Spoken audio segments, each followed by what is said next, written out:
Existují návyky, které se zdají zcela normální, které praktikujete každý den, aniž byste si toho všimli, ale které věda a psychologie identifikují jako tiché signály toho, že vaše kritické myšlení spí. Nejde o morální soud, nejde o obvinění a rozhodně to není nic, za co byste se měli stydět. Je to upřímná výzva k jasnému pohledu na vlastní vzorce chování, protože jen ten, kdo dokáže vidět, co dělá, má reálnou šanci se změnit. A změna, jak si v průběhu tohoto článku uvědomíte, vždy začíná uznáním. Začněme magickým myšlením, jedním z nejhluboce zakořeněných a nejméně zpochybňovaných zvyků, které existují.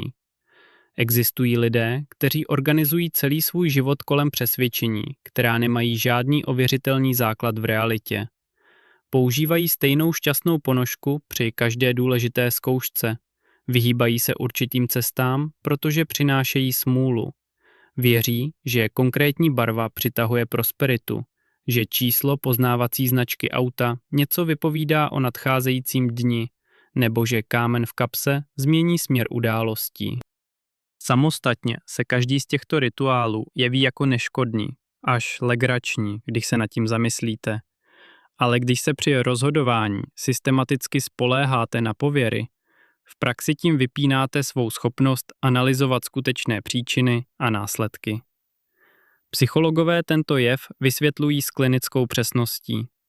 Lidský mozek je mimořádný stroj na rozpoznávání vzorců a někdy vytváří spojení mezi událostmi, které spolu prostě nemají žádnou souvislost.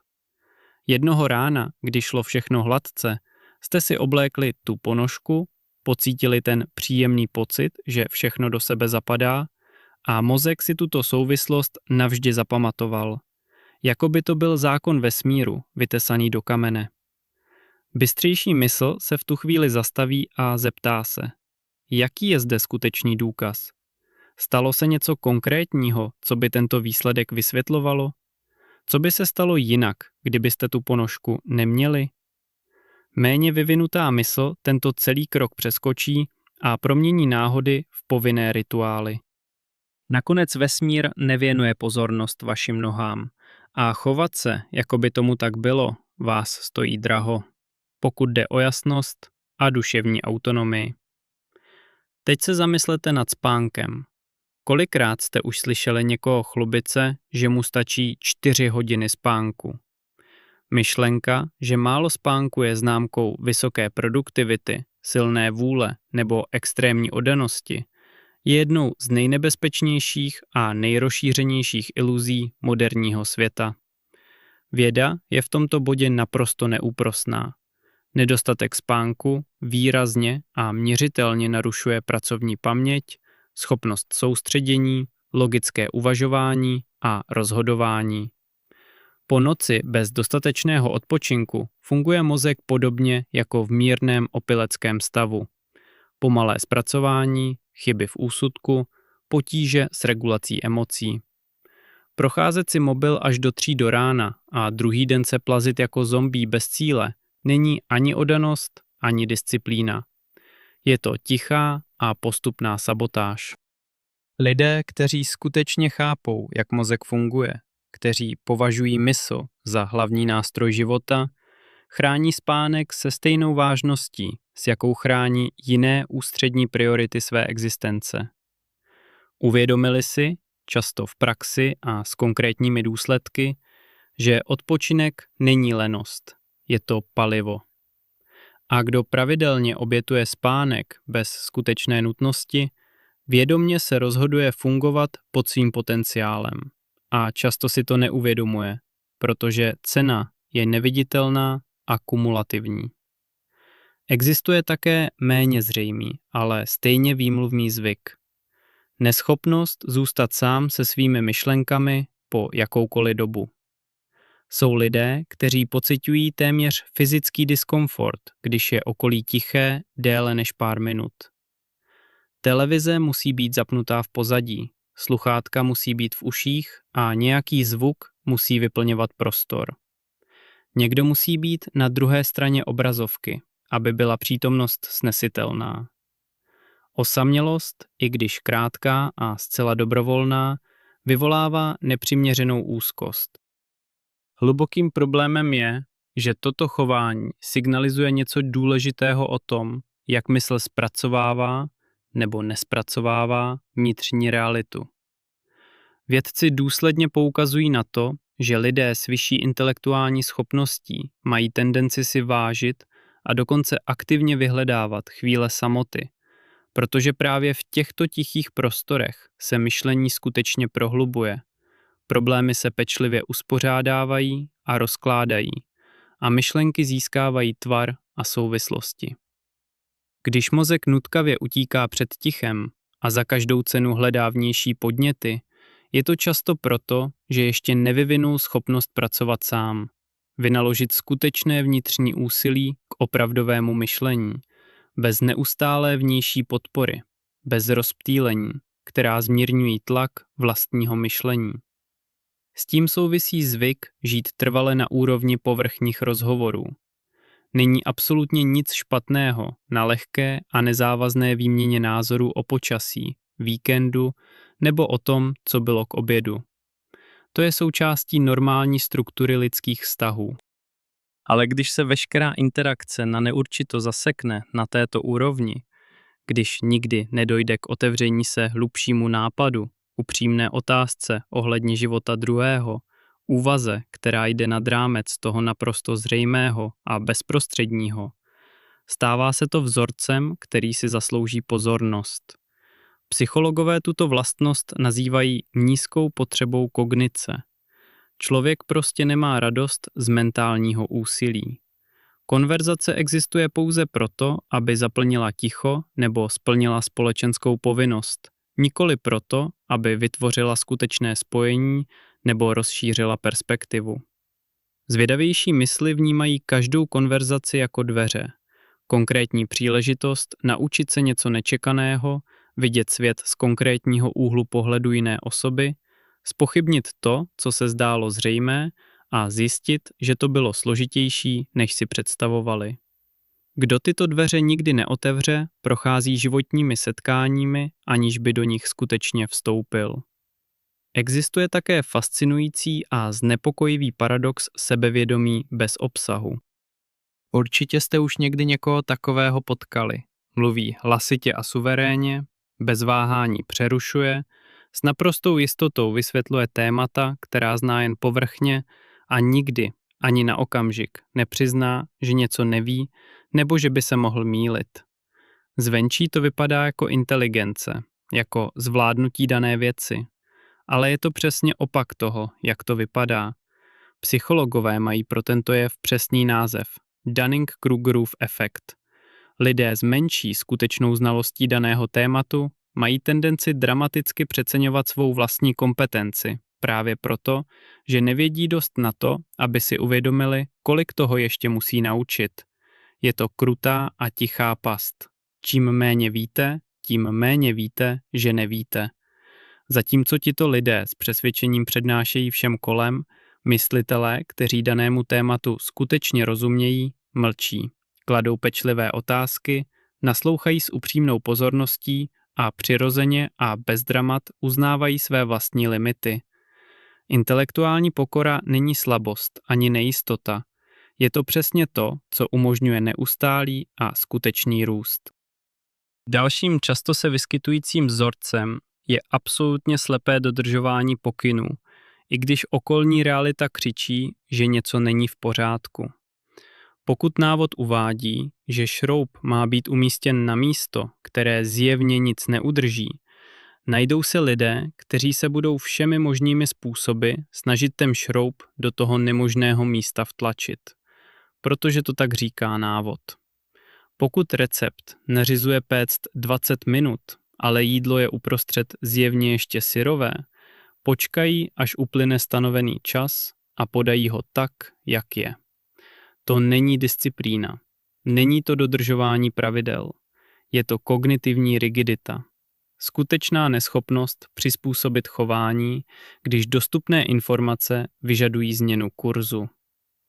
Flexibilnější mysli testují během provádění, sledují průběžné výsledky a v případě potřeby upravují směr. Chápou, že jakýkoliv pokyn je informovaným výchozím bodem, nikoli božským příkazem, který zcela nahrazuje vlastní úsudek tváří v tvář konkrétní realitě. V tom samém duchu je i sklon věřit v konspirační teorie a pověry, aniž by je kdy zpochybňovali. Země je plochá a existuje elita, která to tají. Vakcíny obsahují sledovací mikročipy. Trvalá špatná nálada tohoto týdne byla způsobena retrográdní pozicí Merkuru.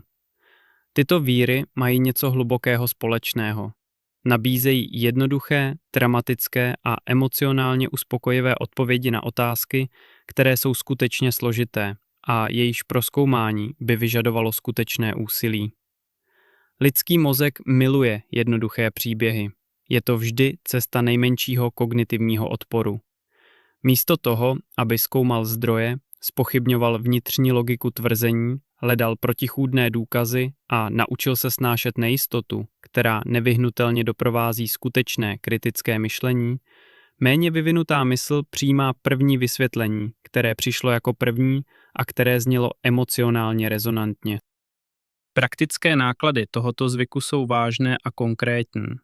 Ten, kdo funguje s tímto filtrem, nedokáže identifikovat skutečné problémy svého života a v důsledku toho si nevyvine nástroje k jejich řešení. Rigidita myšlení se jasně projevuje také ve vztahu k jakékoliv změně. Nová technologie, odlišná a potenciálně efektivnější pracovní metoda, odlišný pohled na věc, jakákoliv novinka je přijímána s okamžitým, obranným a často agresivním odporem. Vždycky to tak bylo a vždycky to tak bude. Není třeba nic měnit. To nebude fungovat, to si můžeš být jistý. Tento typ automatické reakce nepochází z moudrosti nashromážděné v průběhu let. Pochází z mentální nepružnosti, z hluboké obtížnosti vyrovnat se s nejistotou a složitostí, která přirozeně doprovází nové věci. Život se mění neustálým a zrychlujícím se tempem a mozek, který nevyvinul schopnost pružně se přizpůsobovat, se před ničím nechrání. Zůstává pozadu, zatímco si myslí, že stojí pevně na nohou. Kompulzivní hledání okamžitého uspokojení je dalším jasným a dobře zdokumentovaným signálem. Nemůžete čekat? Sníte to, co máte po ruce, místo toho, abyste si připravili něco lepšího. Nakupujete na úvěr, místo abyste si pár měsíců šetřili a zaplatili hotově. Opustíte obtížný a důležitý úkol, abyste si na 5 minut zkontrolovali mobil, z nich se nakonec stane 40. Tento vzorec byl v psychologii důkladně studován a výsledky jsou po celá desetiletí pozoruhodně konzistentní. Schopnost odložit odměnu úzce souvisí s dlouhodobými akademickými výsledky, udržitelnou finanční situací a celkovým blahobytem v dospělosti. Slavný marshmallow experiment, provedený na Stanfordu, ukázal, že děti, které dokázaly počkat, měly o desetiletí později tendenci dosahovat výrazně lepších výsledků v různých oblastech života. Nejde o to být asketický, zbavovat se všeho, co přináší potěšení, nebo proměnit život v nekonečný seznam obětí. Jde o to pochopit, že nejlepší úspěchy obvykle vyžadují čas, trvalé úsilí a dočasné nepohodlí, a že mozek, který dokáže myslet jen na přítomnost, neustále vyměňuje budoucnost za okamžik. Špatné naslouchání je dalším odhalujícím zvykem, který si mnoho lidí nese, aniž by si to uvědomovalo. Neustále přerušovat, dokončovat věty druhých dříve, než je dokončí, zjevně čekat na vlastní řadu, místo aby skutečně zpracovávali to, co se říká, tato chování nejsou jen porušením společenské etikety. Jsou to signály, že mozek má skutečné potíže se zpracováním složitých myšlenek, se sledováním úvah, které vyžadují soustředěnou pozornost, a s tolerováním pohledů odlišných od jeho vlastních po dobu dostatečně dlouhou k jejich pochopení. Lidé s vyšší intelektuální schopností vědí, často z opakované zkušenosti, že každý partner v rozhovoru je může naučit něco, co ještě nevěděli, a proto věnují pozornost skutečnou, nikoli jen předstíranou. Aktivní a upřímné naslouchání je jednou z nejsofistikovanějších a nejvíce podceňovaných kognitivních dovedností, které existují. A chronické zanedbávání této dovednosti znamená dobrovolně se vzdát stálého a bezplatného zdroje učení. Odmítání nových myšlenek v okamžiku, kdy se objeví, také patří na tento seznam. To je hloupost. To nikdy nebude fungovat. Aniž by položili jedinou otázku, aniž by věnovali chvilku skutečnému zvážení, aniž by věnovali pár vteřin upřímné pozornosti myšlence, než ji s přesvědčením zavrhnou. Tento reflex okamžitého odmítnutí je kolapsem kritického myšlení. Je to mysl, která volí nejkratší možnou zkratku, aby se nemusela namáhat. Vyspělejší mysl nemusí přijímat každý nápad, který se objeví. Zdravý skepticismus je intelektuální ctnost. Ale dokáže alespoň nápad zvážit, identifikovat, co na něm může být platného, a teprve pak se rozhodnout, co s ním udělá. Automatické odmítnutí je cestou těch, kteří se definitivně rozhodli nemyslet. Pasivní a nadměrná konzumace. Hodiny a hodiny televize v kuse, nekonečné doom scrolling na sociálních sítích, epizody za epizodami bez přestávky si také zaslouží upřímnou pozornost. Nejde o to, že by zábava byla sama o sobě problémem. Konkrétním problémem je, když zcela nahrazuje jakoukoliv činnost, která vyžaduje skutečné duševní úsilí. Čtení, tvoření, učení se něčemu novému, řešení problémů, hluboké rozhovory. Věda ukazuje, že kompulzivní konzumace krátkého, rychlého a vysoce stimulujícího obsahu postupně trénuje mozek, aby byl závislý na neustálých dávkách dopaminu, což stále více stěžuje udržení pozornosti u hlubších a významnějších úkolů. Mozek, který tráví celý den na autopilotu, postupně a tiše ztrácí schopnost vynaložit úsilí, které skutečný růst nevyhnutelně vyžaduje. A nakonec je tu kompulzivní následovník trendů. Ten, kdo mění identitu, styl, názory a dokonce i hodnoty s každou novou vlnou, která se objeví na sociálních sítích. Ne proto, že by dospěl, ne proto, že by přemýšlel, ale jednoduše proto, že kopíroval to, co dělali všichni kolem něj. Stádová mentalita je velmi pohodlná. Následování skupiny eliminuje potřebu myslet samostatně, klást otázky, mít k čemukoliv upřímný a udržitelný postoj. Ale pohodlí a růst málo kdy jdou ruku v ruce. A mozek, který systematicky přenechává svá rozhodnutí aktuálním trendům, se v praxi vzdává jednoho z nejcennějších statků, které si člověk může vypěstovat – vlastního myšlení. To vše ukazuje na něco mnohem hlubšího, než jen seznam chování, které je třeba napravit. Zvyky, které nás nejvíce omezují, zvenčí málo kdy vypadají problematicky. Maskují se jako normálnost, rutina, osobnost, způsob bytí. A právě proto je většina lidí nikdy nezpochybňuje, protože zpochybňování vyžaduje druh odvahy, která není fyzická, ale vnitřní. Odvahu podívat se na sebe upřímně, bez paralyzujícího souzení, ale s dostatečnou jasností, aby si uvědomil, co je třeba změnit. A možná je to právě tento krok, který hledáte i vy.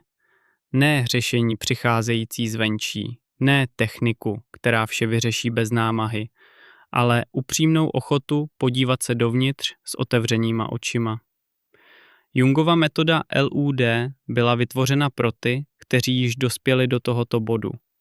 Pro ty, kteří si již uvědomují, že se něco musí změnit, že staré vzorce již nefungují, ale ještě nenašli cestu k vlastní transformaci. Za pouhých 5 minut denně začnete uvolňovat to, co bylo po léta potlačováno. Integrovat části sebe sama, které zůstaly skryté ve stínu, a budovat duševní jasnost, jejíž existence nezávisí na žádných vnějších okolnostech. Naskenujte QR kód, který se právě zobrazuje na obrazovce, nebo klikněte na odkaz v připnutém komentáři a udělejte první skutečný krok. Který z těchto návyků jste dnes sobě poznali? Upřímně se o tom podělte v komentáři níže. Tento typ odpovědí zde mnoho lidí překvapí. Dejte tomuto videu like, abyste pomohli kanálu dostat tento obsah k těm, kteří to potřebují slyšet. Sdílejte ho s někým, o kom víte, že se s tím opravdu stotožní. A pokud ještě nejste přihlášeni k odběru, přihlaste se hned teď.